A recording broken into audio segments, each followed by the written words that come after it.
алкоголик берген мынча. Ты тоже покупаешь, да? Да. Ассаламу алейкум. А это что, наклейка, да, получается? Это табыха, да? Серая. Ассаламу алейкум. Да. Рулинг да, Ну. Здесь пас. Жумуш кандай болуп атат, байке? Интервью берип койбойсузбу бир аз, а? Кандай дейсиз? Как раз бизнес жөнүндө тартайын деп жүрдүм эле мен. Жакшы болбодубу? Азыр отурайын тээ жака.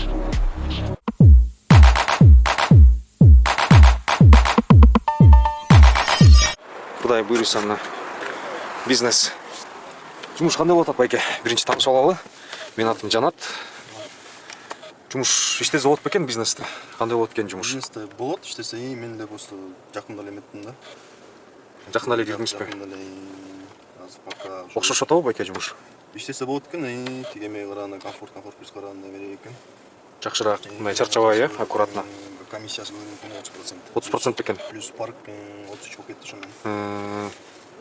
Эме получается РФтерге арзан болуш керек, а? СНГларга ошо 30% болуш керек, по-моему.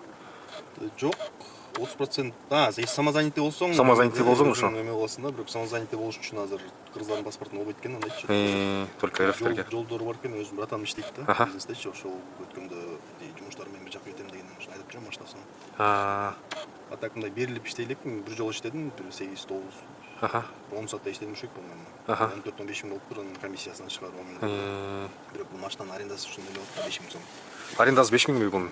Монуку 4,5. 4,5 миң. А так 5 миңден да. 5 миң. Эскилерин алсаң болот. 2018-19-дарынчы. Алар кичине арзаныраак болушу мүмкүн, бирок заказда эметип калат да, кичине влиять этип калат да.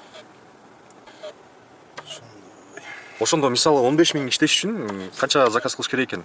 Бир 5-10 эле заказ чыгарып койсо керек, а? Эми ар кандай болот? Менде андай 5 заказ менен болгон эмес, бирок если күнүнө стабильно иштесең, 10 саат, 12 саат иштесең, нормально чыгарасың ошо. Мен айтып атпаймынбы, толком иштей элекмин да. Бүгүн да мына жумушка чыгайын деп чыккам, оттоп калып ошо. Чыгарып калып жумуштар менен келип калдым да, машина чыгып берди. Жакшы экен. А так, если конкретно эме болгон десеңер, эме болсоң керек, постоянно иштеп жүргөндөргөчү. Мен деле могу жакында эле отурдум го, 2 жумада болуп элек болчу, по-моему. Братан срочно кетем деген тез давай айтып эле. Алып алгам да. Мындай аренданы актаса болот бекен? Мындай Аренданы актаса болот, если мындай нормально иштесе. Туда вообще эмелер күчтүүрөөк да, требованияларчы, ишти ачып, постоянно машинаңда болуш керек. Комфорт плюстан эртең жүк койсоң жүрө бересиң да. Бун постоянно жүк туруш керек, а? Андан болсо ручкаларын, порогторду тазалап, эме каждый клиент түшкөн сайын машинаны проветривать этип, суу куларына баштырып чыга аласың да. Мына суу артып атат бул жакта. Жакшы экен. Ушундай. Требованиясы да күчтүү. Тайный покупатель. Мен мага чөлөктөн дайчы пока. Жакында иштеп турсам, бирок часто түшүп кеткенде бир айда 2-3 жолу келет. Бир айда 2 жолу. Рейтинг түшүп кетсе сразу жабып коет. Жабып коет. Эмелер көбөйүп кетет деген да, тайниктер көбөйүп, андай тесттер башталып кеткен да, короче. Рейтинг азыр чөлөк, ошо метелеп коюм. А так иштесе болот, жакты мага. Такси карагандачы. Жакшы экен анда. Ошондо, значит, мисалы выкупка муну арендага албай эле, значит, выкупка алып коюп иштеген выгодно болот окшойт, а, по-моему. Как раз паруктарда ошондой машиналар бар да азырчы. Мен ошону эметейин деп азыр походу делом Риолордо көргөнгө келгем да. Арзан чыгып алат дегенден, чеччо ушу экономдон алып, тиги немеден алайын деп ойлондум да. Так выкупка десеңер, короче, 650 миң. Первоначально 600 канчадан берип 650 миңден берип алып атат. Условно канча процент берип билбейм, 5% берип коюм, по-моему. 650 миңден именно могу машинаныкы 108 миң да платежчу. Платеж 108 миңби? А так если арендада болгондо эме болот да. Бунун комплектациясы да жакшы окшойт, же кандай бунун комплектациясы? Средний. Комплектациясы средний го дейм. Же минимальныйбы? По-моему, могулары жакшы экен. Экран болуп турат. Просто эмелери да жаңы кузов бар. Ошон үчүн эме көрүнөт да. Көп эле клиенттер отурганда эметип атат да. Яшкаларга караганда салон кененирээк экен, асты депчи. А так жүрүштө эле жакты мага. Эки объем дизельби же бензинби бул? Бензиновый 2. 2. Если дизель болсо аны вообще эмереп болот да. Бунда дизелдер да бар, по-моему, эме да. Экономичный болот болуш керек ал. Экономичный. Ошондо 108 миңден канчага экен? 5 жыл болуш керек, а булар? 5 жылга. Так, ошондо канча болуп калат экен? 108 миңден 5 жылга. Так, 36 жакта. Так, 60 ай болуп калат экен. Так, 108 миңди көтөс 60 айга. 6 миллион 400. 6 миллион 400. Так, 650 миң взнос. Эми бул 1 жылдык каска маскалар менен берет, а 2 жылда уже өзүң эметишиң керек экен да. Ошондо 7 миллион болуп калат экен.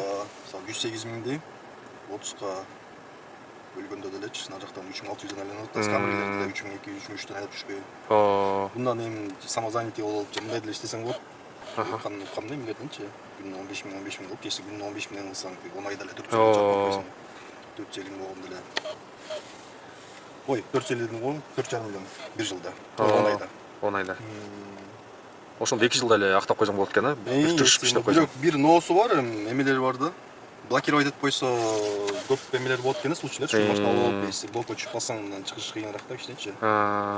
Мен деле жагандай өмүр бою бизнес айдап жүргөндө айтып атам го, негизи 2 жыл болду айдап жүргөндө. Достоверный точно эме бере албайм, бирок өзүмдүн эме боюнча, опытым боюнча айтып бере атам да. Семетсе, 3600 сомду спокойно чыгарасың дейм күнүнө. Оо, конечно. Жана үй жактан бир заказ берди, 50 мүнөттүк, 2000 сом болот делчи. А заказ күткөн кандай? Көбүрөөк күтүп калат болушуң керек, будан? Эми мындан, короче, негизи эле Яндекс менен ситишинде болуп койду го, мисалы заказ албай койсоңчу, пропуска деп койсоң, хоть дальний подача болсо, хоть платный болсо албай койсоң, короче, заказ токтоп берет да. Если любой заказ алып эле тытып жүргөн братан ушинтип иштейт да, любой заказ уруп берет да. И тем более аныкы жана эмеси приоритетти, короче, болуш керек 24 25 ушундай да. А меники канча бир 10 болуш керек, бензин куйсоң 12 болуш керек. Так ошолорду ойлойт экен, если самозанятый болсоң плюс 5 берет, золото, платина болсоң эме болот, мен плюс 3 плюс 5 төлөмдө көп эле иштебечимин да. Эмеге вообще золото деген жетелек болушум да, анча жетелерчи. А bundan болсо өткөндө 2 жумада эле уже эме болуп калды да. Ну айда, короче, золото болуп калды. Жакшы экен. И комфорт плюстан эме берчи, 40 берчи да, мына балдар болот. Балдар болот го. 67 берет экен. 67. заказ кылсам 670. Нормально экен анда. Платинаны ойноп күйлөп алышат да. Строго бир графикти түзүп алып, и мындай мотивация кылып иштеш керек экен да. Конечно, машинаны если он лизинг алып алса, 2 киши айдап жүрөт болчу. Өзүң айдасаң кечиксин, врачкага же бирөөнө бир 2000 сом берип койсоң ал эле окатып жүрөт. Машиналар бузула бербейт, машиналарчы. Ошо. Туура. Аны 3 жылда, 2 жыл, 4 жылда, 2 жылда деле актап коюп, Бишкекке барып, мисалы, бир квартирага алмаштырып койсоң, смело алмашат да туурабы? Муну деле лизингде болуп деле Кыргызстанга айдап кетсең болот экен, азыр границалар жабык да. Договор кылып берет экен, өзүң бияктан төлөй бересиң, Кыргызстанга айдап жүрөсүң, Кыргызстанга эс алган жакка айдап кетсең болот экен да. Ешканы айдап көрдүңүзбү же только пятерканы? Кандай плюстар, минустар бар? Ешканы мындай такси айдап көргөн жокмун, мындай кичине айдагам да, бир аз парукту кылыш тоже. 2021. Жүрүшү билбейм, BMW кичине эмерээк го дейм, шустураак го дейм. BMW жакшыраак бекен, а, жүрүшү? Бирок по-любому Мерс более комфортныйбы? Бас түшпөйт го, ой мененчи. Кичине эскирип кетсе эле кичине түшүп кетет го. Анзы бар. Ошо мен ойлоп аткам да, если эметип алсам, алып калсам, ушу Ешкадан алайын деп 220. Ошо 213 болуп калып, 214 болуп калат, могу жаңы кузовтор. Жакшы байке, ишиңизге ийгилик, чоң рахмат. Чоң рахмат. Макул, давайте. Анан ошо бизнеске иштейм деген, өтөм дегендерге кандай совет бересиз? Ошо. Иштешсиң? Аракет кылса иштесе болот, а? Всё, чоң рахмат байке. Мага могу пятерка бэхан нерсе жагат, могу задний немелери жагат да, стопторучу. Красивый да? Любой жерден сразу таанылат BMW. Өзүңөр көрүп атасыңар, вот, экобъем, дизель. Дизель дейм да, бензин, экобъем. Простой комплектация, это, ну, как средний, да, получается. Комплектация. Так что, өзүңөр көргүлө. Комментарийге жазса, ким бизнесте иштейт, ким иштеп көрдү эле, кимдин опыты бар, иштесе болобу же болбойбу, кандай плюстары, кандай минустары бар, ошол жөнүндө комментарийден сүйлөшөлү калган нерселерди.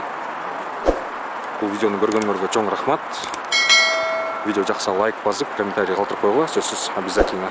Я не знаю, ездили ли вы в такси бизнес-класс, я все время ездил в экономе, пару раз проехал, на бизнесе, это невероятно, это нельзя сразу после эконома, можно охренеть от контраста.